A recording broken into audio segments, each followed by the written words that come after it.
It is your job to get a PhD in your vision. The most interesting things happen at the intersection of disciplines. It understood my story. It gets it. Welcome to Talent Freaks. I'm Andy, a filmmaker and photographer based in the Bay Area of California. Today's guest is Alex Lugo, a multifaceted filmmaker, actor, producer, and software engineer, blending creative storytelling with tech innovation. As founder of Vitruvian Films in Miami, he's produced compelling shorts like They Prefer Richards and Project Penelope. Drawing from his SAG-actor dad's legacy and his own acting passion, he's also the creator of FilmPro.ai, an AI-powered pre-production platform that generates breakdowns, shot lists, schedules, and posters to streamline indie filmmaking workflows. And if you're new here, don't forget to like, subscribe, and hit that bell. It helps this creative community grow and means I get to keep bringing you more of these stories from the front lines of innovation. Now, before we jump in, we're going to be doing a product demo, and I'm excited to share that with you from Alex Lugo. So let's go ahead and meet Alex. Well, thank you, Alex Lugo, for joining me on Talent Freaks podcast. One of the things that I did was I came across your profile on LinkedIn because we both are in the same community with filmmakers, and I saw a post for your software, and I went into it and really started going like, wow, this is amazing, what you did for filmmakers. And then I started reading your background, that you're an actor, filmmaker, but also a software engineer. And I thought that was a really cool mix of everything. So let me just, and also you're, and this is kind of relevant because of the day today, the day after the Super Bowl, with that amazing performance by Bad Bunny. And I just want to kick this off first. Like, how did you feel about that performance? And what did that make you feel as a Puerto Rican? Oh, it was incredible. It was, I kept telling everyone that yesterday was the Bad Bunny concert that, some people playing football at, but no, it was incredible. I felt really proud watching it. That album that he rightfully won the Grammy for is just so special. It brings a lot of historical Puerto Rican music and Puerto Rican styles into the forefront. And he kind of mixed it with his own style, and that's what makes it so special. And he incorporates it like so many. There were so many elements of Puerto Rican history. The sugarcane like fields inside of his performance, the dancing. That was all typical of Puerto Rican culture and salsa dancing. And he brought on like so many like stars from Puerto Rico as well. He brought Ricky Martin on there. And his whole message of love, it needs to be at the forefront, and love is the only thing that can really combat hate, really. And we can't stoop to the level of hate to fight hate. You can't do that. And so in general, it was just I loved it. And the fact that America is America, it's not just the United States, but there's so much more. Like all these other countries are part of America, and we have to see it as we are all together in this. And we're not, and so I think that it was just a beautiful performance and event, and in my opinion, the best halftime show I've ever seen. So, and I love that. And the experience for me, without that background, was I was curious. I wanted to know more after the show was over. I thought it was done tastefully, but even the visuals. And the funny thing about it, I watch it with my family who are from Ukraine. Most of them are from Ukraine. And so we were watching it and we were having all these questions, but I thought one of the cool things, just as like a technical thing, I saw everybody like in the sugar canes with shoes on when they were moving in. And then I learned later that they could only have like 26 carts to go on to the field. So they decided, let's dress up sugar canes as people so they can get on the field and off the field really quickly. Wow. And I didn't know that. I didn't know that. Wow. Yeah. So it was like clever about how they think about it, go like, all right, we have restrictions. How do we get over this? And that could have easily folded. So just, as a creative, and you as a software engineer, you have these tools because you think about problem solving. So I'm sure that comes in handy when you're putting together scripts, when you're shooting, when you're doing all these things. Because I think one of the major positives about being a creative is having that problem solving, the creative problem solving. It's going like, how do we get this done? Well, let's do this, this, and this. And it might not be the most technical thing, but it works. And that's what they did last night. But the story was amazing. And I'm so happy. Thank you for sharing that. There's a lot of things I still love learning. And one of the things I learned was about the bartender when he went up and got the shot from was one of the last Puerto Rican, I think, bars that are still local in New York City in the Bronx, is it? Oh, And I didn't know that. I didn't know that. so they had an address above there. Yeah. If you go back and look at Oh, it, it's the actual address of the bar, like the last Puerto Rican bar in that area, because it's highly gentrified. So oh, he was giving wow. shout out and love to, local businesses, everything. So Mhm. yeah, I look at that and I'm like, that's, and I don't want to get too religious, but that's what Jesus is about, is love, sharing and everything. So yeah. Absolutely. So Yeah. let's dive into your story. So tell me a little bit about yourself, since I know, doing a little bit of research about your mom, from Venezuela. She's from Venezuela, and your dad was an actor for all Yeah. his career, Yeah. Yeah. and you They were. actually both actors actually. Oh, they're both actors. Okay, so Yeah. where did they meet? It was, I guess it was on a set. On set in Venezuela, yeah. My mother retired from acting when I was born, but my father has been acting his entire life. My dad started acting when he was 16 years old in Puerto Rico, and today my dad is 80 years old. So he's been Oh acting wow. and he's still acting to this day. So 64 years of acting. Last year he received a Lifetime Achievement Award for the Puerto Rican Senate. And yeah, he's my hero. It's really, I grew up watching my dad acting in TV and film, on stage. He's worked in 5 different languages: English, Spanish, Portuguese, French, and Italian. And my dad only speaks English and Spanish, but he worked his way through those other languages. And he's also worked in so many countries all throughout Latin America and Europe, and the United States.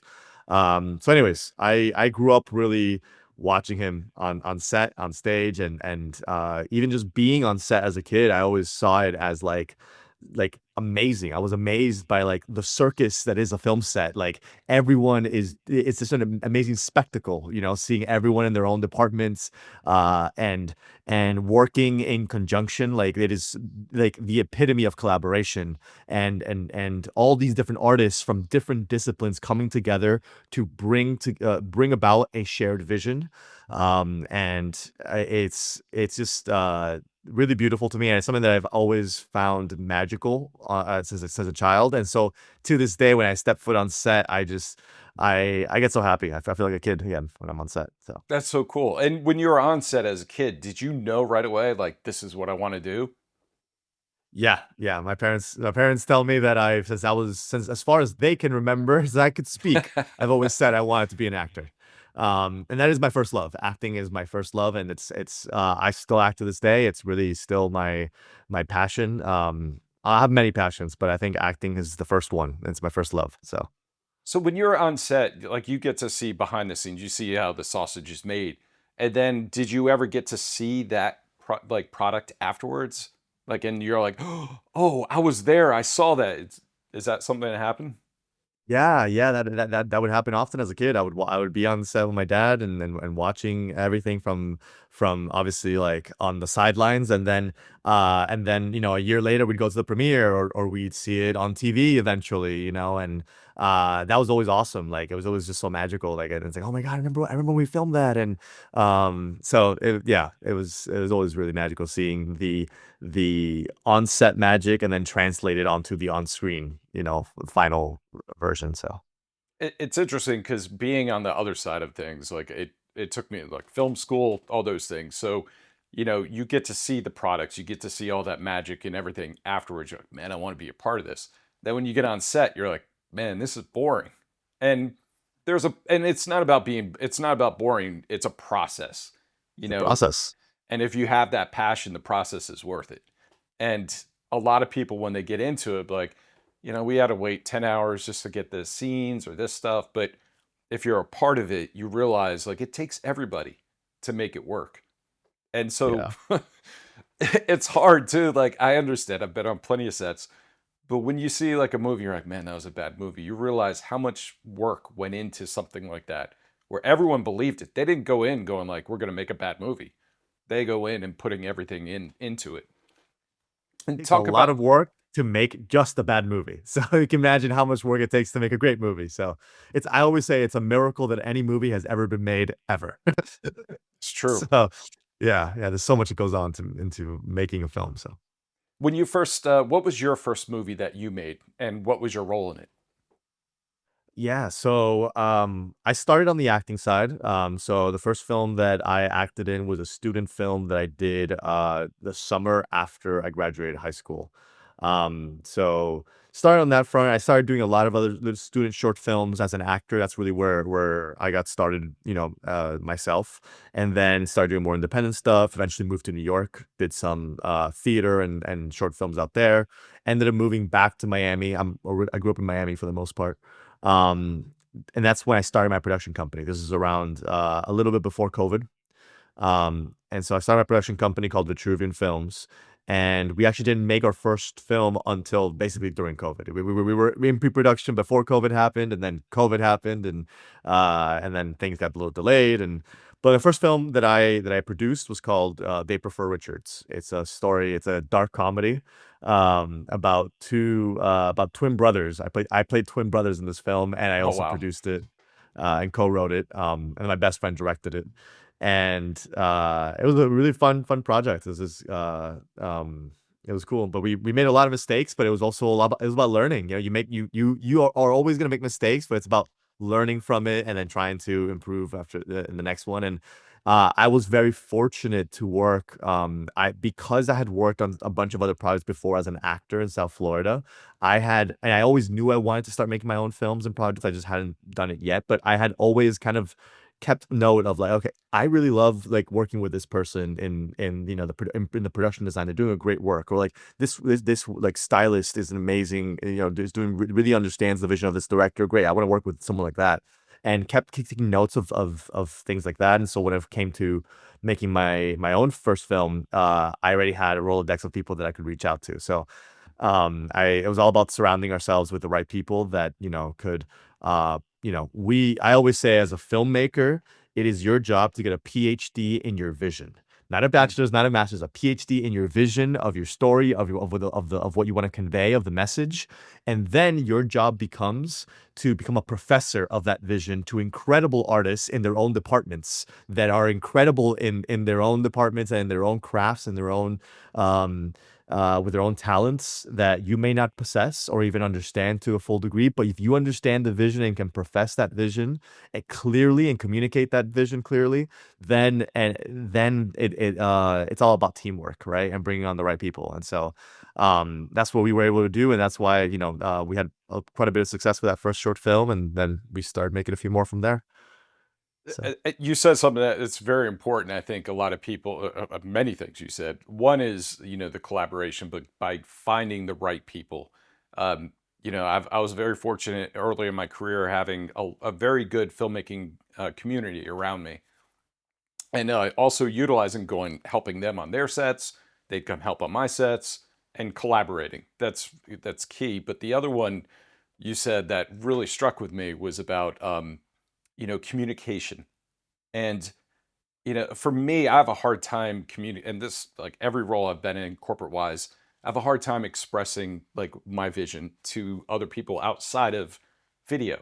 They're trying to understand what I'm doing, but as you said, a PhD is so right on, because if you can explain and communicate that to your crew, to your actors, everything else, they understand and they could do the best job for you, rather than going like getting confused, getting frustrated, and go, oh, the actors don't know what they're doing. It is about communicating, and it's a responsibility as a director to enable trust into their crew about what you're trying to do. And really, you sit back, as long as you can communicate it, sit back and you can watch it happen and make adjustments. And I think that's huge. Great, amazing words of wisdom. Oh, thank you. And The two things I think that will kill a film set, or at least a production, or derail a production. There's the two main things, and those are: one, lack of organization, and mm, two, poor communication. Those two things. And I've seen that happen as an actor on set, where just I've been on sets where everything runs super smooth and people have a plan and they know how to communicate to their teams. And I've seen how important and crucial that is on the set. And it's really highlighted when then you're on a set that doesn't have that, and you see, oh, like they don't understand what the director means, and they didn't discuss this beforehand, and now we're spending an hour trying to get everyone on the same page because there was a lack of organization earlier, there was a poor communication earlier, and we'll get to it in a second, but that's part of the inspiration of FilmPro and why we built FilmPro was to get everyone on the same page and to enable that clear communication and to create a platform where everyone can be organized and on the same page. And so that it all stems from that. So Yeah, and you're right. We will get into that. And that's some of the things is when you got started and you're looking at things, what drew you the most? Was it the acting? Was it directing? Or did the acting lead into directing going like, oh, I'd like to make things this way? yeah, yeah, precisely that way. It was everything started with acting for me, just because of my family history, Yeah. and that experience as a child on sets. So everything started from the acting perspective, but pretty early on, I also knew I wanted to start making movies. One of the things that inspired me the most was, so my father's been a SAG actor since the '80s. Wow. And so growing up, so that's before I was even born. So growing up, my dad every single year would receive DVDs in the mail. And I mean, even earlier than that was VHSs, but to consider for the awards, the SAG Awards, and so he would vote for the SAG Awards. And so every year it was kind of a ritual between us around January, That's so February, cool. basically this time, yeah, that he would get the movies in the mail and we would sit down together and watch the movies together. And he would ask me, "Hey, what'd you think of this one? What'd you think of that one?" And he would have me help him vote. And so I got to watch all these amazing movies every single season around January, February. I would watch all of the nominated films, Wow. especially from an acting perspective. Yeah. But that obviously grew into just you can't ignore everything else. Everything else is just like there. So that's where that experience as a child really cultivated my love of cinema and of filmmaking and had me kind of develop, I'd say, a critical eye, not just for acting, but for film, because then my dad would ask me, okay, well, we have to vote. Let's weigh this out. And we would have that discussion. And that I think really was what developed that side of my, I guess, intuition or thinking. And that's where I started realizing, okay, I want to make movies too. Well, you also had, that's an amazing experience to do with your father, but also you're getting the best of the best. Like you were watching the best of the best. You weren't just going like through the whole thing. So, what are some of your favorite actors besides your dad? Like, what are some of your favorite actors that you're like, man, these guys are incredible? So many. I mean, And maybe Leonardo DiCaprio. some unheralded actors that are we don't know their name.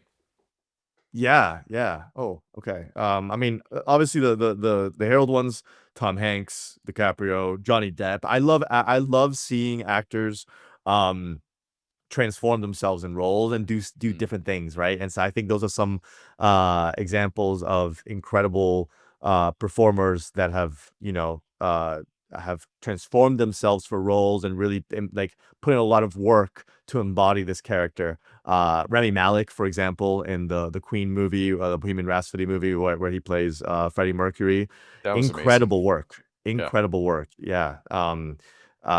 Eddie. Oh man, why am I blanking on his name right now? Putting him on the spot. His name is um Eddie Redmayne. Eddie Redmayne.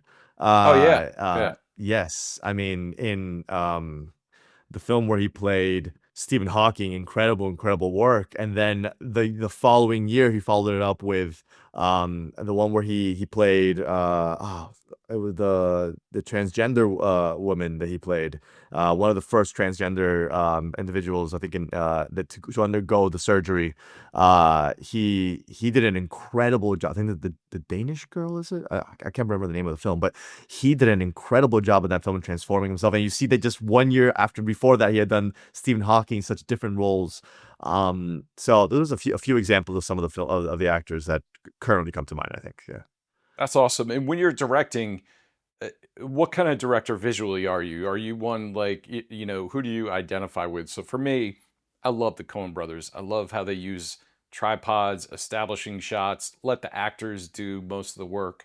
That's what I love about because they're also the writers. So a lot of times it's like they're the ones that are just moving the movie and they want the actors to do everything to make it work.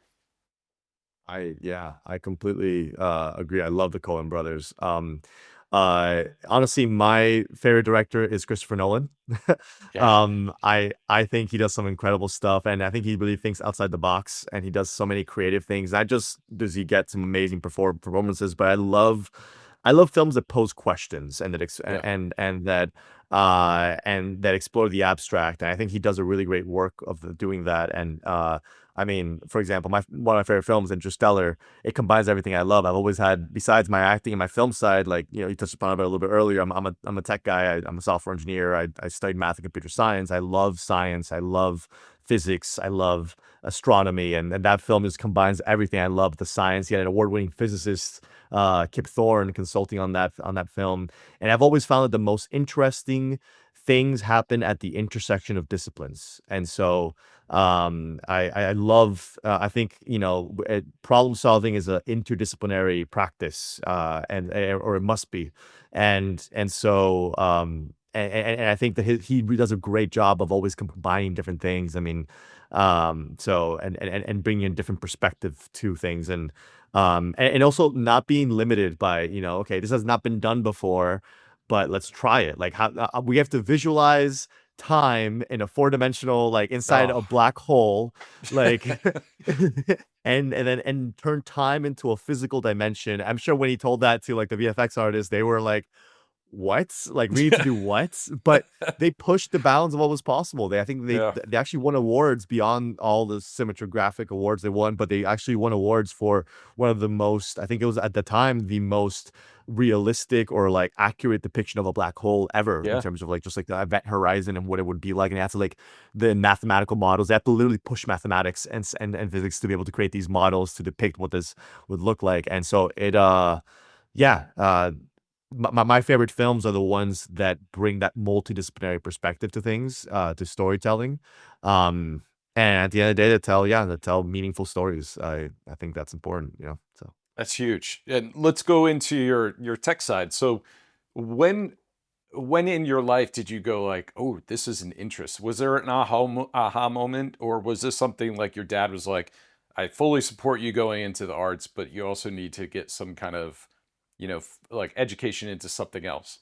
Tell me about yeah, very much that. Yeah. So getting into college, I knew, I've always had a lot of different interests. In school and like middle school, high school, I played music. I played saxophone and guitar. I was in a band and orchestra and all those things. And I was also in the drama program. And then when I got into college, I was also really good at math and science. That was also something that always interested me. And so getting into college, I had a little bit of existential crisis. I knew I wanted to be an actor and a filmmaker, but I had these other interests as well. And my father, um, really encouraged me uh, to study something else. And not because he didn't want me to be an actor, but he always supported that, and he still to this day very much supports it. He's my biggest supporter. Him and my mother have both really supported me pursuing the arts. But he also, I mean, especially as my dad got older, I saw him struggle a bit in terms of, like, you know, as you're older, the phone rings less and less. You get less calls. There's less roles for, you know, for grandpa, for lack of a better word. And so, you know, it's not as much as, and so, yeah, and so I did see them struggle a little bit financially. You know, never a crazy amount, but enough that it was, you know, it was noticeable, and it was something that was in the back of my mind. And one thing my dad told me is, look, you want to be an actor. As an actor, the more you know about literally anything, the more prepared you are. And that applies as Yeah. a storyteller as well, because as an actor, as a storyteller, the more you know about historical periods, about history, the more prepared you are to tell those stories. The more you know about different religions, the more prepared you are to embody a person of a different religion. The more you know about different cultures, about different professions, the more prepared you are as an actor. The more, you know, and so having a wide range of experiences, you know, is that breadth of knowledge is actually really powerful as an actor, as an artist, as a storyteller. And that's something that, you know, my dad uh told me. I feel like it's really clicked for me as I've gotten older. And I remember we used to have, you know, arguments like, no, I'm gonna move to LA and just get a job as like a bartender and just go do, you know, become an actor. And we had arguments over it. In the end, I ended up deciding to, I decided to study something else. I had a family member who was a software engineer, and Mm. he worked from home. He had a very flexible schedule. He could, kind of work on his own terms. And I realized, okay, well, now a lot of auditions today are remote. And so if I can do self tapes from home and have a job that I can work from home and have flexible schedule, and maybe I can do both of these things. And it really started coming to fruition actually during COVID, when I was already working as a software engineer at on Wall Street at Goldman Sachs in person, and I had to end up going remote because of COVID. And I started realizing, wait, now I can make my movies because I have a little bit more flexibility and when I'm working, and I'm the owner of my time. And I ended up leaving Goldman to get another job that was fully remote. I ended up working at Square for 4 years, the fintech company, and I was able to move to Atlanta and because of that remote job. And so I've always tried to find, okay, how can these two worlds that seem separate come together and be complementary to each other? And especially for my first few films, I self-funded those films Ooh. because of I had a good job that I was able to, use that money to be able to make films. And so I've always tried to see, okay, if my life is a chessboard, these are my pieces. How can I move them to end goal is always going to be like I'm a filmmaker, I'm an actor, that's my dream. I would love to just do that for the rest of my life. How can I move these pieces in a way that I can make that happen? So are you a jack of all trades as well as a film, like for the filmmaker part? Are you a shooter, editor? Do you do it all? No, I That's definitely not. I okay. rely on my team on that. Yeah.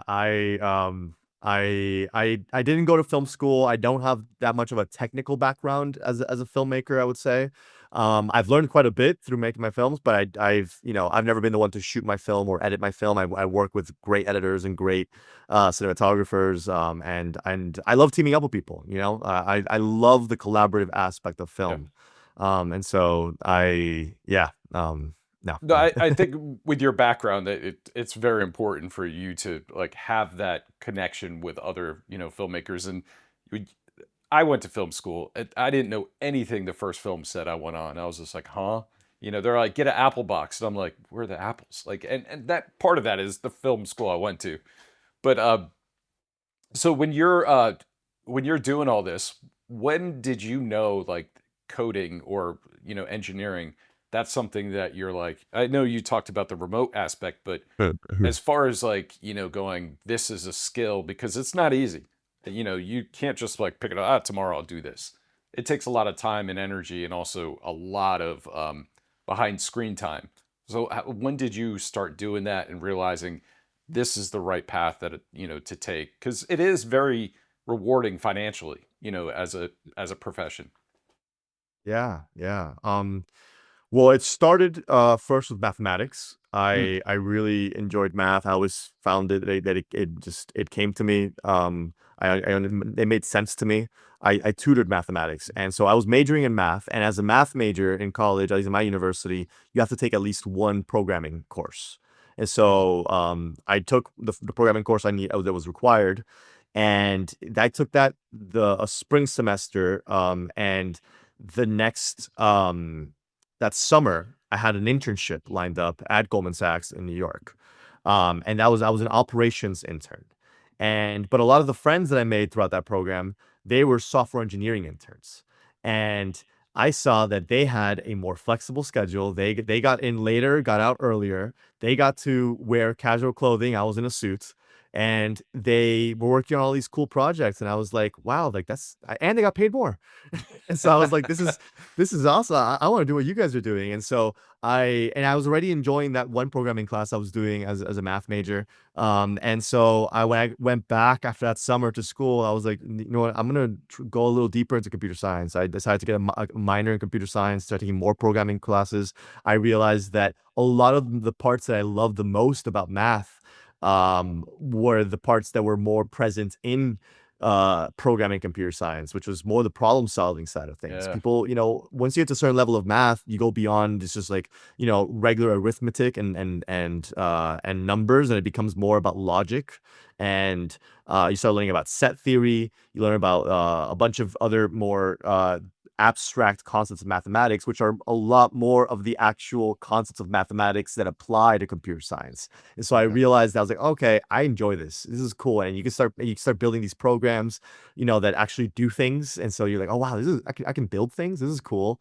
And so I ended up going back for another internship and got to do more computer science stuff, more engineering stuff in that second internship at Goldman. And then I ended up joining full time as a software engineer. And that's really where that kind of started taking off. And again, joined with the idea of like, well, okay, this is not only do I enjoy this, but it's a career path that will give me the flexibility to do what I truly love. Because at that Mm. point, I will say I enjoyed it. I enjoyed the problem solving aspect of it. I enjoyed it, but I wouldn't say that, especially back then. I'd say that's evolved. But at that point, I found it interested. I enjoyed it, but I didn't have the ardent passion for it that I had for filmmaking and acting. I think as the years have progressed, I've gotten much more passionate about the tech side as well. And so they're like this. I'd still say acting and filmmaking is always gonna be my number one love, first one, but I'm a lot more passionate about the tech stuff now too. So. Well, I think that plays a huge role in, what you created. So when when you created this software, so I'll let you talk about the software, FilmPro.ai. And it looks like it's a solution to a lot of the things that you probably experienced creating films. And then you're like, wait a minute, why don't I create something to help filmmakers, especially yourself? And since you've been through those stages of creating a film, the pain points, and also like you're buying all these different programs and doing all these different things outside, and some of them are really sloppy and old, and they just don't really convert into new technology. Was it AI that kind of helped you kind of give that push to do this because it makes things a little bit easier? But with your, engineering background, you're like, ooh, I can go dive deeper and do these things. So tell me about the where your passion for FilmPro.ai came from. Yeah. Yeah, thank you. Yeah, so I've always sought to see how can I bring what I've learned as an engineer into my filmmaking, and how can I take what I've learned as an actor, a filmmaker, and a storyteller into my engineering. And I've Yeah. always tried to see them as complementary to each other. And around 2022, 2023, I, as an engineer, had started using a lot more AI tools that made me a lot more productive in my programming and coding. And I saw myself all of a sudden being able to do 2x what I was able to do the year before, Mm. because these technologies were an incredible lever for amplification of your abilities. And I just saw it as so useful. And around that time, I was working on one of my latest films called Project Penelope. And this is early 2023. We had written a script and we were entering pre-production. At the same time, I was working full time at Square at that time. And I wanted to explore, ChatGPT had just come out. A lot of these image models had just come out. And I was really curious. I was like, okay, can I get the same level of efficiency gains from a pre-production perspective that I do as an engineer on the engineering side, from the planning perspective, when I'm planning this. And what we started doing, me and my co-director, so I co-directed this film, Project Penelope. My best friend wrote it. We co-directed it together, and I produced it. And then we with a team, and then we shot it at November of 2023.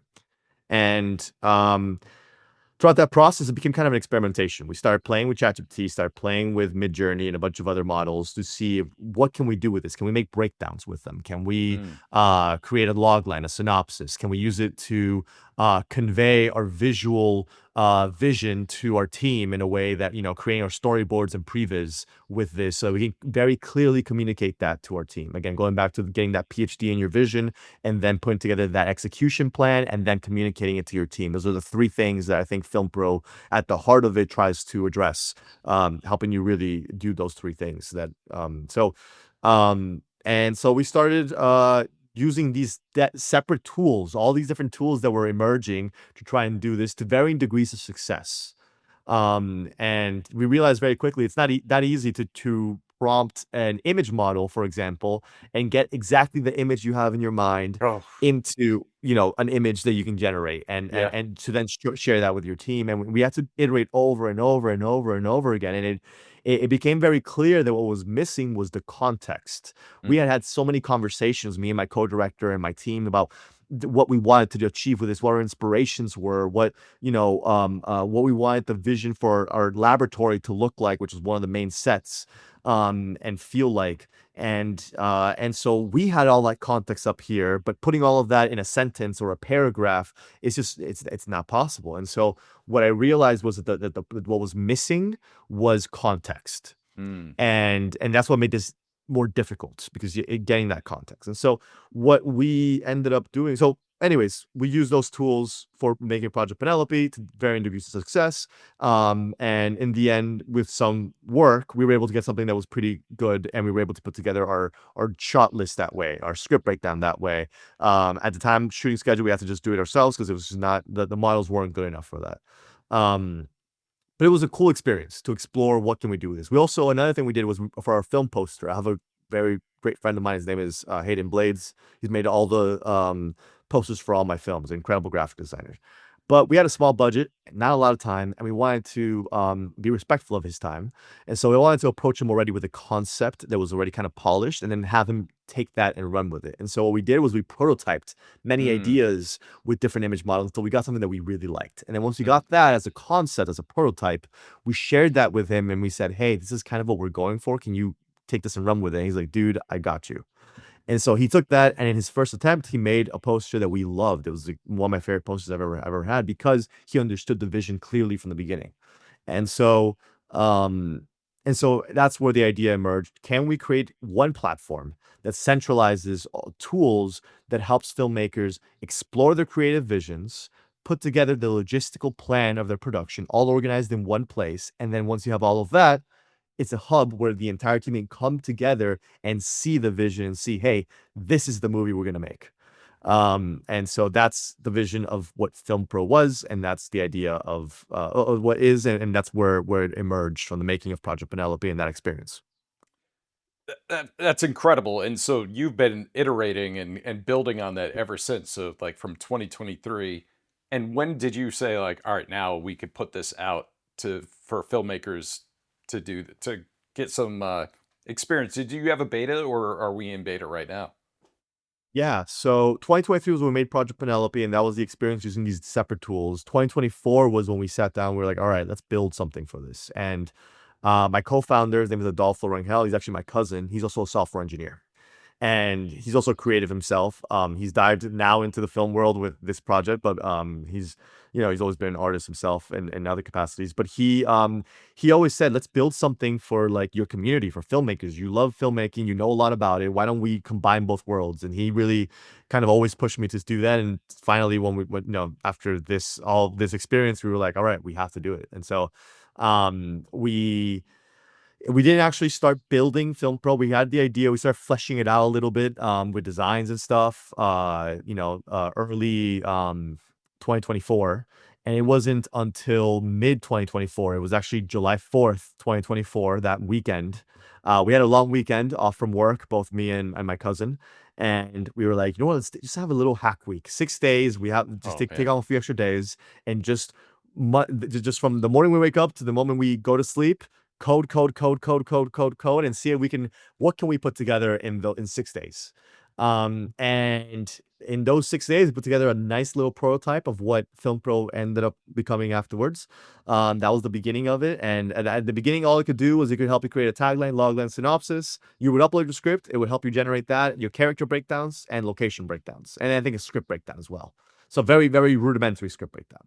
And that's really the core of FilmPro, which we've elaborated on afterwards and iterated. It's an iterative process, as you mentioned as well. And so then we spent about 5 months iterating on that, iterating until we finally got something. We were like, all right, I think we can start putting this in people's hands. And it was February of 2025. We're coming up on the year mark now, that we opened it up as a private beta to a handful of filmmakers from my network. We had about 15 filmmakers that we said, hey, do you want to try this out? Meet with us once every 2 weeks. And you have 90 days to try it out for your productions, and tell us what works, tell us what sucks, tell us what we need to fix, and give us feedback and help us make it better. And we had 15 filmmakers that were like, yeah, they'd signed up for it. They said, we'll do it. And so that was our first cohort that started testing out the platform.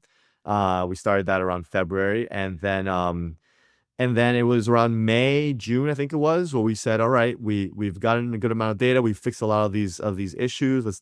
We're ready to open this up to the public. And so we opened it up as a public beta so that anybody could sign up. Nice. I And missed that.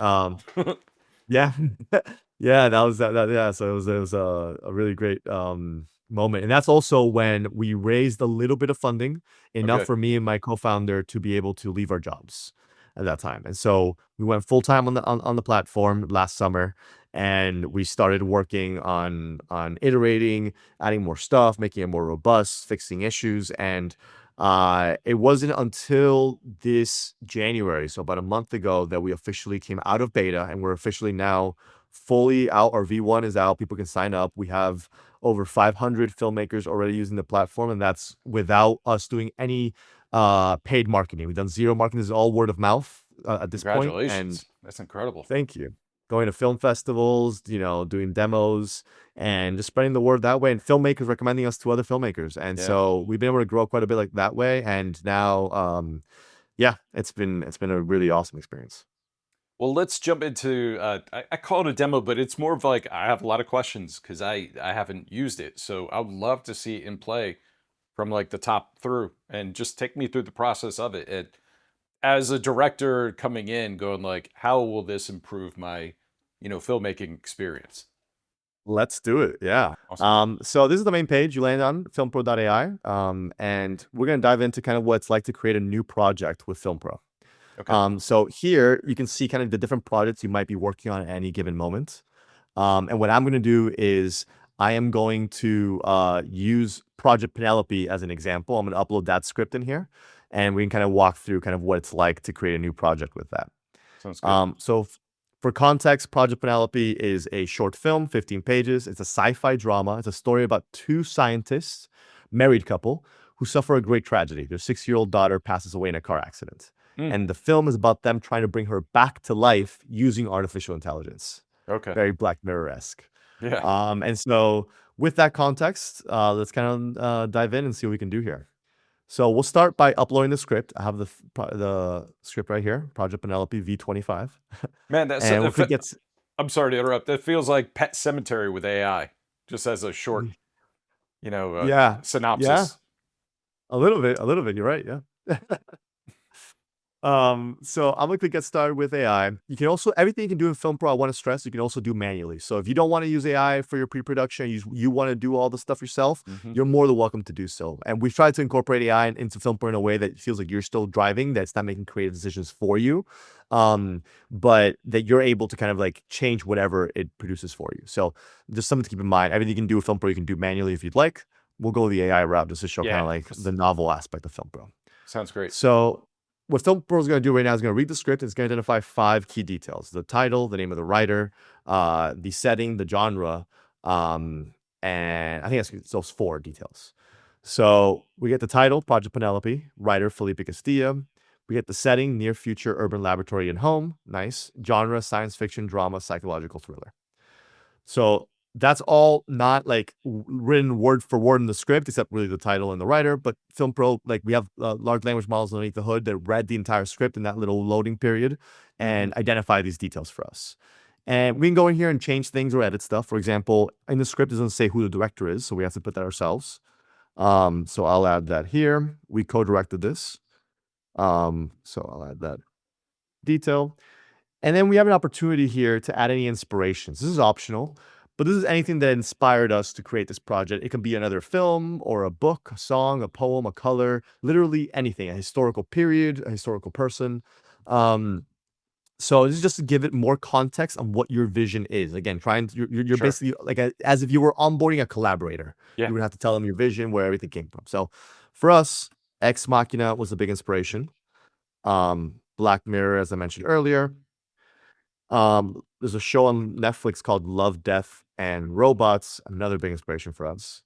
And lastly, there's a beautiful play that I love called Rabbit Hole. Oh, I'll cool. add in here. And you can be as specific or as non-specific as you'd like. I'm going to say the play in parentheses because rabbit hole could be many things. So I'll add that detail in there. And I'm going to click Create Project. So now what FilmPro is going to do is going to take all these details and the script, and it's going to create an initial project workspace for us. And in here, we're going to, off the bat, we're going to get a film poster, a tagline, a logline, a synopsis, a character breakdowns, location breakdowns, and a full script breakdown. And we can go in there, we can change things. We're not stuck with anything inside of FilmPro. The idea is we want to get beyond the blank slate problem. Typically is what the cold start problem. The idea that, it's really hard to start from scratch, but it's a lot easier to iterate on some foundation. So we'll start with that and let's see what we got. I have a question. Yeah. Do you, for instance, like the posters, do you guys have references to like movie posters online where it could kind of scan through and get ideas from all those, and then you could say like, not necessarily a template, but just kind of like, I like, this kind of like these kind of posters. No. So FilmPro, we don't have any like scripts or film posters or assets from other films that we use inside of FilmPro itself. We use a lot of the existing models out there. We don't create or train our own models. We use a lot of the models that you would see inside of ChatGPT or Gemini or Claude from Anthropic. And when it comes to image models, we use a lot of different open source models as well for the images. And those models are probably already trained on a lot of this context. What we do is we take the script, we have a large language model that kind of reads through the script, identifies kind of like details about it, and then kind of puts together these prompts that then get piped into these image models to then create based on not just your script, but your inspirations, the genres, and the details that you clarify along the way. That makes sense. How you get and that's how you get the initial versions of it. But like I said, we can come in here and change things. So let's take a look here. So for example, right away, we get this initial poster here. Let's take a look here. That's pretty cool. So we get this poster here. And I can see, as someone that knows the film, I see that's drawing from details from my script.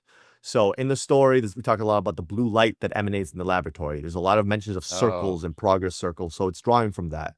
Okay. Again, they're trying to bring back their daughter from the dead using AI. So I see a silhouette of like a daughter here, which makes sense. And there's a scene where they're opening up boxes and they're pulling out hard drives and scrapbook pages and a teddy bear and a blanket. And so FilmPro is picking up on all of these details, and it is basically initially we get something that's anchored on our script. So that's pretty cool. However, this is FilmPro's vision for a poster. It might not be my vision for the poster. And so what I'm going to do now is I'm going to show how you can kind of explore your own creative ideas. So you can upload your own poster if you don't want to use AI. You can download this one, use it for a pitch deck or whatnot. All the assets that FilmPro generates, all the models that we use have what's called an MIT license, meaning that they are commercially viable. You can use any of this, anything that's produced inside of FilmPro for your production. We claim no ownership over what's produced because it's a derivative of your script. That's amazing. And your vision. So you can download this and use it as you like. Or you can regenerate. And so here's where we get to the real power of FilmPro. You can start exploring your own ideas.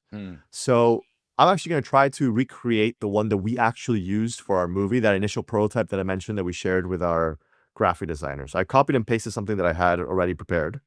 You can also make a YouTube thumbnail if you want to do something horizontal instead of vertical.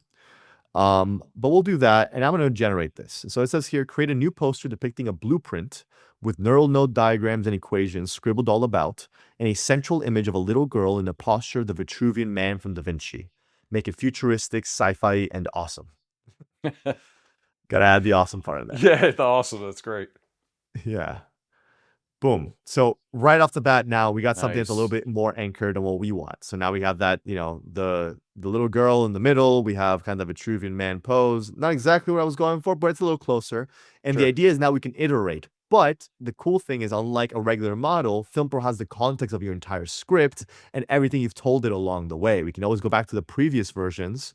It knows what we told it to get to here, and I can iterate and say, hey, get rid of the figure in the middle and you just leave the little girl, or make different changes, and we can iterate until we get to what we actually want. So that's a huge part of a lot of times when prompting with images and you get it back, it's difficult to go back into that prompt or to go back into the image and be like, hey, this is great, but I'd like to change one feature. And then it'll come back, you're like, wait a minute, you changed all these other things. So what you're saying in you've kind of like solved that for this in your software. We have, and that took a while. And actually, there is two modes when it comes to this. If you see down here in the bottom right corner, there's generate new. If you generate new, you're gonna get a new poster that Okay. might be similar to this one, but it might change other things other than what you told it to. But if you click this, you can switch to edit current mode. And now you can just make targeted changes. Maybe I want to keep everything the same, but instead of blue, I want this poster to be purple. And so I'm Nice. going to say, instead of blue, let's make the background purple, let's say. And now, so FilmPro is going to keep everything else the same now and just make that one targeted change on this poster because we're in edit mode now. And let's see what we get with that direction. And which AI models are you connecting this with? Yeah, so we use various different models underneath the hood. We have for certain text output, we use everything from GPT 5.2, Anthropic's models, Claude 4.5 Sonnet. They just released 4.6 Opus, which is a really great model. We haven't incorporated that one yet, but we use Gemini for certain things. And when it comes to image models, we also use various different models. So for poster generation, we use a model called Flux. One of Flux's models. They have various different models, but we use one of their models, which is really an open source model that's really great at specifically we found for poster generation. And then for editing, we use a different model. That's also why this is probably generating a new one. We'll use Flux, but editing uses a popular Google model called Nano Banana that's really good at making edits and keeping consistency amongst things. Sometimes these things happen underneath the hood where it takes a little longer. But yeah, so now as you see, now we have the backgrounds purple instead of blue. The original one was all blue. Now we have the purple view here. I love that you could go back and see the other, the revisions. Exactly. Yeah, that was really important to us. I like the blue one a little bit better, so that's what I'm going to save. And so we save that. That becomes our new poster here. Cool. So let me show you some of the other things that you can do inside of FilmPro. So we got a tagline, logline, synopsis here. We'll just focus on the logline for the sake of time here, but we got, after a tragic loss of the young daughter, two grieving scientists attempt to resurrect her using advanced AI only to confront the limits of technology, memory, and the true meaning of humanity. Nice. Okay, so that is very much the story of Project Penelope. However, maybe I have some feedback. So I can come in here, generate logline, I can give it feedback. I can say, for example, this is already pretty high stakes, but I'm going to say, let's raise the stakes even higher, and include the names of the characters in there.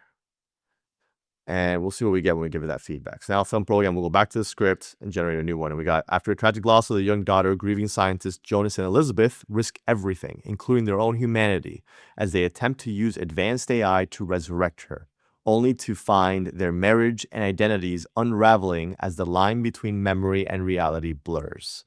Nice. So even higher stakes. We got the names of the characters in there. That's exactly what I wanted. I'm going to save that. That becomes our new logline. Nice. Everything you can do in FilmPro with AI, you can do without it. So you can always go in here. Oops, wrong one. You can come up here. You can click this, and you can edit these details, change it, write your own tagline. If you don't want to use the one that's generated for you, you can just write your own and just use FilmPro to organize yourself. So that's always an option. Let's see it now. Now we're gonna get to the really fun stuff, which is the characters, locations, and the script breakdown. So let's start with the characters. FilmPro will go through your entire script and generate breakdowns for every single character in your story that appears in the script. And it has everything you would expect from character breakdowns: the name, whether the lead, supporting, or background, the age, ethnicity, if it's specified, the gender, again, if it's clear from the script, and a description of their role in the story. But we're not stuck with that. If we click here, we can edit all these details. For example, I play Jonas in Project Penelope, and I'm Hispanic, so I'm going to add that detail. I'm going to say Latino. Update the character, and now we have that detail in there. Same thing with the images. So FilmPro will try to go through the script and try and pick up on any visual descriptions of the characters that you have in there. So it can create this reference image for it. But we're not always very descriptive in our scripts of what the characters look like, at least not for every character. And sometimes the characters might end up looking a little more generic or not exactly what we want because we didn't describe it in our script. We weren't clear about that. But the cool thing is, though, that you can actually upload a headshot of an actor you've already casted. You don't have to use these AI images if you don't want to. You can download it if you want to use it for a pitch deck, or you can regenerate like we did with the posters to make them look a little more like what you're going for. Mm. And so we're going to try that here and make this look a little more like myself, because I'm the one playing the role in this film. So I'm going to say here, I'm going to paste this in here. I'm going to say, give him a full black beard, square glasses, and a leather jacket. Let's see what we get when we give it that direction. So we actually use even a different model for these images. It's a bit faster. It's called, it's a different flux model. It's that we find is pretty good for the character images. So black beard, square glasses, leather jacket. Let's see what it can get with that description. So when you were doing all the research for the AI, what were the things you were looking for? So depending on the function, we were exploring many different things, right? So, Mhm. for example, when it comes to the character images, for a poster, you might only have one poster, right? And so we need something that has that can produce text and that's high quality. But when it comes to the images for the characters, your script can have 40 characters. So we needed to actually optimize to have something a model that was a little bit more cost effective, and a little bit faster. And so that's where we landed on this one. But we're constantly testing new models all the time. And when a new model comes out, we test it. If it's better than what we already have, we replace it. And so we're always making those tweaks. Nice. Yeah. So here we go. We got something that looks a little more like me. We got the black beard, we got the glasses, and we got that leather jacket. So that new look for Jonas. I like That's so that. cool. Yeah. Yeah. I'm gonna save that, and that becomes our new image for Jonas. We'll update the character. And that becomes our new image here. Once we're done with, editing the looks, you can also upload a headshot and explore character looks using as a foundation the headshot of the actor you have. So that's another cool thing you can do. But once you're done with this, you can always add stuff. If you miss something or you can tell it what it missed, it will add it for you, or you can just add it yourself manually. And once you're done, you can export all this stuff. So you can export, for example, to PDF is pretty cool because it has the images already embedded, and you can share this with a casting director, with a producer, as you start looking for basically your cast for the project. Similar to that, we got our locations here, and FilmPro will go through every single scene in your script, identify every single set of the story, and based on the descriptions in the story of that location, it will put together these references here.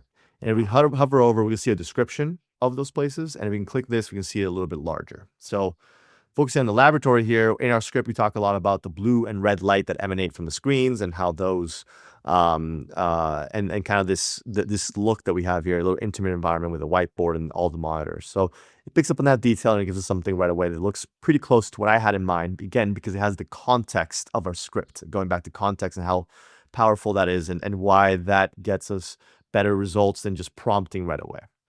However, now we can iterate from this. And so similar like we did with the characters, you can come in here, you can edit the details. You can group your locations if you'd like, upload something. Maybe you found a place you already like. You can upload an image of that, download this, or regenerate. And so again, I'm going to generate a new one here with another description that I have here just for an example and how everything's going to kind of like come together in a second. But I'm going to say make the lighting more purple and make the walls made of exposed brick walls and metal beams on the ceiling. And let's add something. Maybe like I don't know, a plant on the desk, or like a lava lamp, or like I don't know, props, something to throw in there. What can you think of? Any ideas? No, I think a lava lamp was perfect. Cool. Okay, let's add a neon green lava lamp on the center desk, let's say. So take that feedback, make the line more purple, make the walls made of exposed brick and metal beams on the ceiling, and add that green lava lamp there. Nice. Nice. So now we have that new interesting laboratory here with that new description. I like this. I'm gonna save that. That becomes a new laboratory.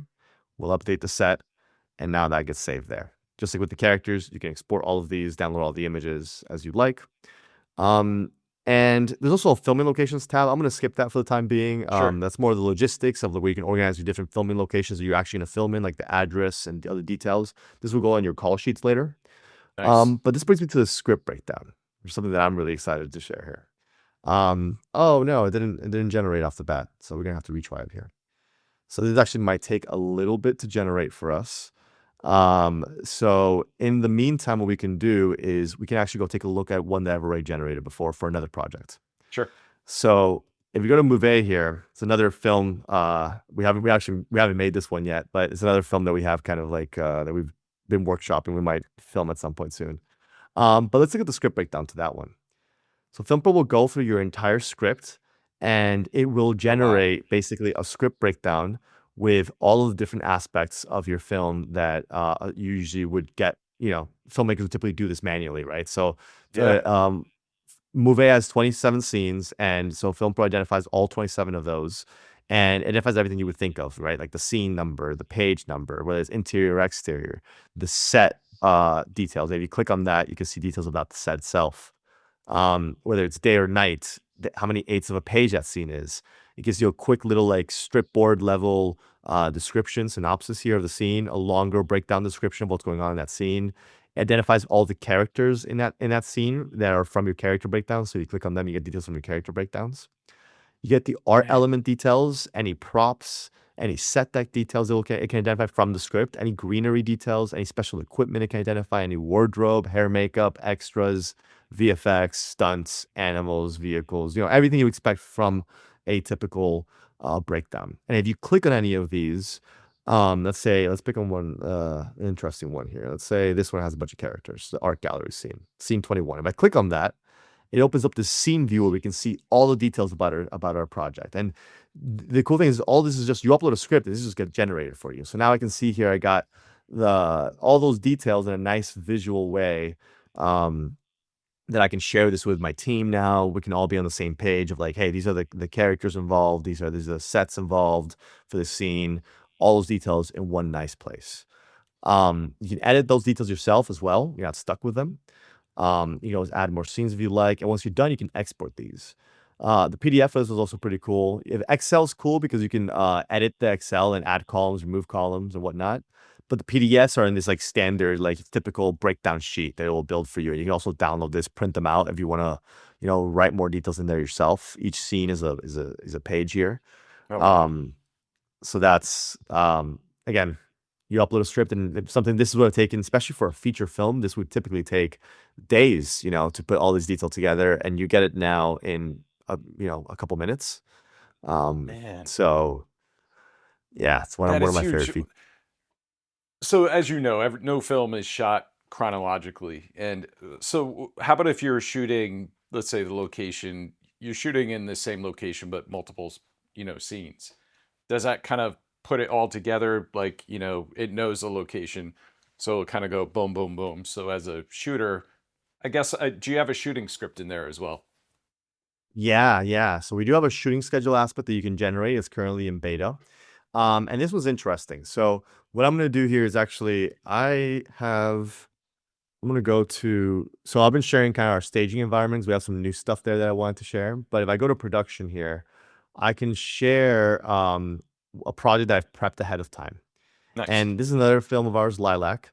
And one thing we've done in here is we've added, besides our sets here, we have here filming locations, which is a tab I was Mm, talking about earlier. yeah. And here you can kind of group each set by physical location and identify different places you're considering to filming at, perhaps. And oh, that's strange. It's supposed to load there. Let me refresh one more time and see if they can pick it up. So in here, we're supposed to have our different filming locations where we're considering filming, things like the addresses and the other details. Here we go. So we have here, we have 3 different places that we're thinking about filming, and we can see we have them grouped. So the kitchen, the bathroom, the front entrance, and the guest bedroom are all in this one location, Adolfo's house. Alex's apartment, we have these other details here, the living room and the hallway elevator, and these are already booked. We can even keep track of the pictures we took when we went location scouting. That's so cool. And yeah, addresses, times, and even like if I click on this, it'll take me straight to like the link of that place. So I can get more Mhm. details organized all in one place. If you have all of this organized, now we know where we're filming, and now we can group things by the, where we're filming exactly. And so now when we create our schedule, we can keep that in mind. We also have a cast and crew directory over here, which I'll just go over briefly. So here you see Yeah. kind of like details about your cast and crew, keep everything organized in one place, any links to your socials, add availability notes, which will be taken into consideration when making your shooting schedule. And you can filter just for the cast, filter just for the crew, by department, all of that good stuff. You can even add details about like dietary restrictions. So like if someone's vegetarian or whatever, and then once you have those details, if you click here, you see a breakdown of your entire cast and crew and kind of the dietary restrictions when you're making your catering plan. Nice. Um, yeah. So now that we have all this stuff, we have the cast, we know who is playing who, and we have the crew, and we have the locations, and we know where we're filming each set. We can go to the shooting schedule tab here, and we can generate a shooting schedule. I've already generated one ahead of time here. And we can see here how those scenes will get generated. We see our full shooting schedule here by set. So we have kitchens followed by bathroom kitchen. Why? Because all of those are in Adolfo's house, day 1. And day 2, we start in Adolfo's house and have a company move to Alex's apartment. And so this is something that you actually generate inside of FilmPro. It does take a little while to generate, about 10 to 15 minutes, because we're using more advanced reasoning models that take a little longer. But you can edit the date here as well. Let's say we want to film this in the future. So we want to film next weekend, February 14th, and let's say February 15th, we wanted to film. Because we have the locations and because we have the dates and we know what we're filming where, and because we have the cast and crew, call sheets inside of FilmPro is super easy. So we come over here. I'm going to delete this one that we had already generated. I'm going to show you kind of how easy it is to create a new call sheet inside of FilmPro. Create call sheet. Let's say day 1 of 2, let's say. Auto draft call sheet. And now what FilmPro is going to do is it's going to basically take all those details, and it's going to find, because we know the location and we know the day we're filming, it's going to find the weather for that day for that location. It's going to find the nearest hospital. And off the bat, we get a basically pre-populated call sheet with all those details. Yeah. You can add your production company details in the settings, so you'll always populate those. We got the weather for that specific day, an area. We got the nearest hospital to that place where we're filming. We have the address with the parking notes that were in our location manager, the scenes from that schedule. It populates call times for the cast based on when they're needed based on this. And you can edit all these details. You're not stuck with it, but it's great. Again, you're getting past that blank slate problem. If you're a first AD or second AD making a call sheet at midnight before the next shoot date, this is a huge time saving here. It'll go through all the scenes of that day, and it will actually populate it with notes per department of what are the props that we need for these specific scenes, what are the set decks that we need for the specific scenes, and it'll try to pull that details in there. And you get a call times for all your crew as well that you can, again, go in there and change, but everything's already pre-populated for you.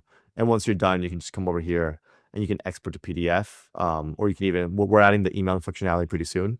But now you just have a nice call sheet. You can just download the PDF and send that out to your team. So everything becomes way easier inside of FilmPro here. Yeah. When I'm looking at this, I'm thinking of like, who is this targeted towards? Is this like more for independent filmmakers, producers? Because you have so many different, if you're in a traditional, film cast, you have a bunch of hands, in each of these sections, and this is all collaborating at once. So are you granting access to multiple people to come in here, or is this like more for, a smaller crew? Yeah. Or both? So our hope is that eventually it can be used by all types of filmmakers, and even in the commercial space, we see a lot of potential for expanding to there. But what we're really starting on right now is independent filmmakers. That's who I am and what I know. Yeah. And that came out of a personal need. And so what we've been trying to build this out for is with the filmmaker in mind that is has a small team, has a small budget. They're typically doing a lot of this stuff themselves because they don't have a budget for a huge team. And so we spent 9 months of pre-production for Project Penelope because obviously we're trying to raise funding for it, but also because we were, putting together our cast, our crew, the organization, putting together our schedules, our breakdowns, our storyboards, our shot list. I plan a lot. And so we wanted to create a platform that made that easier for the independent filmmaker that's wearing multiple hats, that's doing it all themselves. And that's who we are specifically focused on. And I think, I think that the artificial intelligence is a general purpose technology. I think it's going to be used in many different ways that are going to be beneficial to the creative industries and to all industries, and ways that are going to be detrimental. And I think it's all about how you use it. We're trying to build things that are tools for filmmakers that keep the filmmakers in the driver's seat. We're trying to empower creators.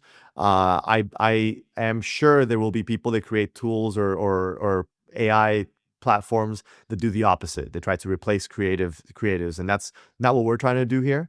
But one benefit that I do see, or one thing that I see happening in every industry, is that this technology is going to empower small groups of people to do more. Yeah. Small groups of people to make higher quality projects and with smaller budgets, because now they have this new lever they can use. And so that's with that in mind, I do think that this what we're trying to build is for that small team that is managing a lot of different things. Might not have they might have a skeleton crew that might not be enough to like have people doubling up on positions. The idea is that this is going to keep everyone organized and on the same page, and help with that. I totally see the benefits of this. And from my background, like most of the time when I'm working for companies, it's a very small crew. So I'm normally waiting on content from marketing before, I get stuff. With all AI, I was able to, I wouldn't say skip, I would always, now I have access to content, where AI can help me kind of get more creative, get the content, and then I could kind of transcribe it because of the content of it, and then give it back to marketing and going, is this the idea that you were thinking about? So I see it as a benefit, like, not kind of cutting people out. It's just making things more efficient. And I loved what you said in the beginning about, your poster, because you worked with, you understand talent and graphic design, where you're like, this is the look we're going for. Can you make it that special thing that you do? You are the magic Mhm. sauce. We give you a Exactly. blueprint.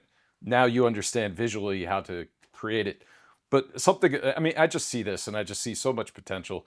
Like right off the bat, I'm like, man, do you also have, you're saying you're working on the email, but automatically connecting like, calendar invites, now that you're having call times, even if you have, PAs, pick up actors at certain places, like everything is all going to be contextualized into a call sheet and these kind of things. Is that something that you have in mind, like, keep building? Yeah, absolutely. We're constantly adding new stuff in here. One of the next things is the emails, but we want to add SMS, being able to send text Mm, messages out through here as well. Connecting your calendar is something we want to be able to do. Connecting your Google account so you can export this straight to your Google Drive. A lot of these things, um, and we're constantly making enhancements. We want to introduce more features per department. Things for like wardrobe, for example, for hair and makeup, have a section where everyone in the team can feel like they can come in here, and now the director can just kind of oversee things and also kind of like leave feedback. Maybe okay, the stylist can put together like a list of all different wardrobe styles per character, to share with the director. Director come in here now, see what the wardrobe stylist has put together, and leave comments or feedback or approve certain things. And now when we get on set, there's no more guesswork. Now we're all kind of rolling as a well-oiled machine, because we've had that prep work ahead of time, all on the same page. There's a handful more things. There's like two yep. more things I wanted to Sure, show sure. you in here. Let me see if that script breakdown finished for Project Penelope really quick. And if it did, that will lead me into the next thing I wanted to share. It did. Okay, so we had that script breakdown that we were generating for Project Penelope. So if we remember, when we started, we created the look for Jonas. We gave him a black Hmm. beard, square glasses, that leather jacket. We updated the location of the laboratory. We gave it purple lighting, exposed brick walls, metal beams, and that lava lamp. And now we have our script breakdown that brings that all together. And the reason I rehash all of this is because now we're going to look at one of my favorite features of FilmPro, which is the shot list and storyboarding feature that brings everything together. And so in here, filmmakers can start exploring the visual ideas they have. They can either add a shot manually, something they might have, maybe drawn up if they like to draw themselves. I actually have a drawing that a friend of mine did for his storyboards. You can upload something like that if you don't want to use AI. You can just kind of use FilmPro to organize yourself. I'm going to say this is, I don't know, I'm going to say 16:7. We'll say it's 7. You can give it a description, more detail. I'll leave it all blank for now. I'll add it to a shot list. And just like that, manually, you can start creating your shot list and your storyboards if that's the route you want to go. Right. Or you can use ShotLab, which is my favorite feature of FilmPro, which brings everything together. And so in here, if you click select scene, you see all the scenes from your script breakdown show up in here. Now let's pick scene 2. So scene 2 we have a description. Jonas and Elizabeth debate AI consciousness and identity. Then Jonas reassures her they'll bring her back. Great. So we have a description of what's going on in that scene. Now I'm going to describe the shot that I have in my mind for this scene. I have a shot, I'm going to say a medium close-up of Jonas with his back to the whiteboard explaining the project, let's say. Generate shot. And so earlier we told it that Jonas has a black beard, square glasses, leather jacket. We said the laboratory has purple lighting, exposed brick walls, metal beams in the ceiling, and that green lava lamp on the desk. And FilmPro knows that this scene takes place in the laboratory because of our script breakdown. And so FilmPro has all that context now and can use all of that, put that all together to right away, we get an initial image here of Jonas, black beard, square glasses, back to the whiteboard, green neon green lava lamp, purple lighting, exposed brick walls, metal beams, and it gets everything pretty right because it has that context without us having to write an essay as a prompt before. Yeah. And you can use this, you can iterate on this like everything else, keep going back and forth until you get something you really like. I like this one. I'm gonna add it to my shot list. And you can just say, I'm gonna say this is shot 2A. This is just Jonas in the shot. And I can add more detail if I want to. I'll just, for the example right now, I'll leave this blank. And just like that, you can start basically putting together your storyboards, your call sheets. And you can also export these like you can with the other ones as well. And so that kind of brings it all together, the shot list feature that I really love. So yeah, so you can also go in and kind of go back in and edit something you've already uploaded before. So that's a cool feature. And the very last thing I love to share about FilmPro is up here, which is the AI co-producer. So if you click this button, this opens up here. And this is kind of like an ever-present chat that has the full context of your entire project. And so it's kind of an expert on your project. And now anyone on your team that you can add as a collaborator inside of FilmPro, you can actually tell them here to go and if they have questions, they can ask co-producer. They can say something like, for example, give me a list of all the props I need to bring to set along with cost estimates for each item. So now FilmPro will go through your entire script and it's going to give us a nice kind of breakdown here of all the props with cost estimates that that are present in the script or that we've told it about along the way, which is a key thing. So FilmPro has memory, and so it's remembering the things you're crafting in your vision. And so a good example of that is earlier we mentioned a neon green lava lamp. I already see it there, and so because that's not in the script, it's something that we added when we were kind of refining our vision for the laboratory. But FilmPro remembers that, and if we scroll up here, we can see neon green lava lamp. We have one, and it kind of puts together an estimate here and gives us this nice breakdown of how much. Oh, that's so cool. So it gives an estimate of all the props, like so kind of like an estimate budget about the whole production. You can use this for a budget. You can use this to help you with an email with regards to the project. You can use this in many different ways. It's a very versatile feature, the co-producer feature. So man, that's incredible. Man. Cool. Thank you so much for this. This is amazing product that you put together. And of course, because my experience the last 15 years has been in corporate, I'm thinking like, man, I would love to have something like this corporate wise. And I'm not asking you to do anything outside. This is specific filmmakers, but I see a lot of kind of like, it kind of matches, but without the so many details that films actually go through. But thank you. This is incredible. Is there anything else that you'd like to talk about this? The last feature, I'm not gonna run through it right now, I'll just mention it, is the script coverage feature. You can actually generate script coverage inside of FilmPro as well. It also takes a few minutes to generate. So I won't do it right now, but basically you can use FilmPro to generate script coverage that, I was speaking to a filmmaker not too long ago that, there's services out there that will give you really great feedback from, screenwriters or write a script coverage for you. And to be honest with you, I still find that the feedback you get from a human is better than the feedback you get from an AI. However, it's quite expensive. It's like $150 for one report. Oh, And some services cost even more. I've also seen the fact, and also just getting someone, a friend, to read your script and give you feedback is sometimes it's a large task, especially if it's a feature film. and And time so what consuming too.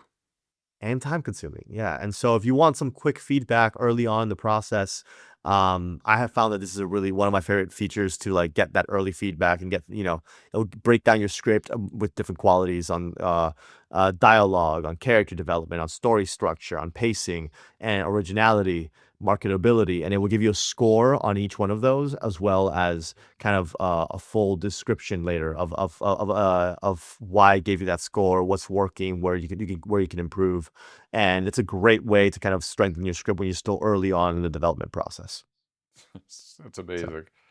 Thank you for yeah, sharing this with us. Um, absolutely. Thank you. and I just have a couple of questions. I know I really have like 15 questions, but with time. So one of the things I like to ask is, what are some of the most difficult things about doing what you do? Yeah. Well, I think when starting any startup right now, it's just two of us. Everything you've seen today has been built by two people. And it's not just building a product. As I'm learning as a first time entrepreneur, first time business owner, it's not just about building a product. Yeah, you got to market it. People got to find out that it exists. We gotta raise funds. We gotta, do a lot of like business operations, things like taxes and making sure that, keeping the lights on and whatnot. And so on that front, it's a lot of learning, every day is a little bit different, doing a lot of demos, speaking to a lot of filmmakers. And at the same time, I'm still an actor. I'm signed with an agency here in Atlanta Models and Talent. I'm getting auditions. I just did one this morning. And I'm a filmmaker as well. At some point, I haven't made a film since Project Penelope. So right now we're kind of touring the film festival circuit. We're about to release the film actually, but we're starting to have conversations about our next project, and so doing all of that at the same time, it can be a little bit uh a little overwhelming, but it's exciting. Every day is a little bit different. So I'd say that's one of the most difficult things, and keeping up with the advancements. So Mm, we are constantly testing new models. Every time there's a new model coming out every single week at this point that's better than the last, and we're testing. Okay, maybe we can use this one for characters. We can use this for posters now, or there's a new model that came out that might give us even better shooting schedule results. And so we're constantly testing those, staying at the forefront of what's the developments in the industry is another thing that we're trying to kind of do and share. And yeah, this is a few of the things is managing all of that at the same time. well, to balance things, it's like, what is the best thing about what you do? Oh man, I think when I get to do these demos for filmmakers, and especially when I get to do a demo with their script and we upload it, and all of a sudden we get into the workspace and they see a poster and they're like, "Oh my God, like that's it understood my story. It gets it." And then we go into the characters and the locations and they see the shots of the script breakdown and I seen like the wonder in their eyes. Like I would have taken like weeks to do this before. And now, in the first 5 minutes of our conversation, they see all these things get generated for them. Like, and now they have a starting ground, right? And seeing that click for them, they're like, and see that's obviously the most I think rewarding when because they turn into like kids, right? Because we're all creatives. All artists are just their kids are playing. They have ideas. They want to explore ideas, and it's been great to do that. So I love sharing Film Pro with other filmmakers. That's so cool. And what's next for you? Yeah, so we're adding a bunch of new stuff right now. We're making some enhancements to the shooting schedule and script breakdown aspects that I shared with you today. Um, we um, We are in conversations with investors right now. So if any investors are listening, we are speaking to investors right now. We're taking calls. So let us know. And we're growing our board of advisors. We recently brought on Tom Luce, producer of The Walking Dead, onto our board of Nice. advisors. And we also brought on another legendary filmmaker. His name is William Paul Clark, who was actually the first AD for Quentin Tarantino. He was second AD on Pulp Fiction and first AD on everything after that. So with Tarantino. Congratulations. So That's yeah, great. so they're helping us shape this to be a tool that's gonna, be useful not just for indie filmmakers, but also for the industry at large, and making Smart. sure that we're, adhering to industry standards and something that, the filmmakers love to use. That's what we really want to do. And beyond that, we have a few more things that we'll be releasing later this year that I'm really excited to expand on, that we'll be able to share a little later on. Well, this is the time where you plug yourself. I mean, you just plugged yourself, but where can people find you and follow you or other information online where they can just keep up to date with what you're doing? Yeah, yeah. So if you want to stay in touch, you can follow me myself personally at Alex D Lugo on Instagram. That's probably where I'm most active. And you can also follow FilmPro_AI. If you're interested in trying out FilmPro, FilmPro is free to sign up right now. There are paid subscriptions once you get a little further along, but you do get kind of like an initial free usage of the platform. And if you don't want to use AI, actually, if you just want to manage this the way you would in other like traditional platforms to do work yourself, then FilmPro is entirely free. You only pay the subscription fees are only for the AI features. So that's something to keep in mind. But yeah, FilmPro.ai, check it out. And if you want a personalized demo, if you want to talk to your team and have a demo for them, you can reach out to me. And my email is alex@filmpro.ai. Happy to do demos and workshops. We also speak at film festivals and in general, we do a lot of panels about AI. Not beyond FilmPro, we talk a lot about AI in the film industry because it is something that is in many ways disrupting the industry. And I think a lot of the knee-jerk reaction from filmmakers, especially seeing how it's also disrupting jobs in other usages of AI, is to say, well, I'm not going to use this technology at all, and I'm just going to ignore it. And I don't think that's the right approach to it. I think we need to have a conversation about it, and we need to explore how can we use this technology to empower us and try to drive it in a direction that is going to be beneficial for us.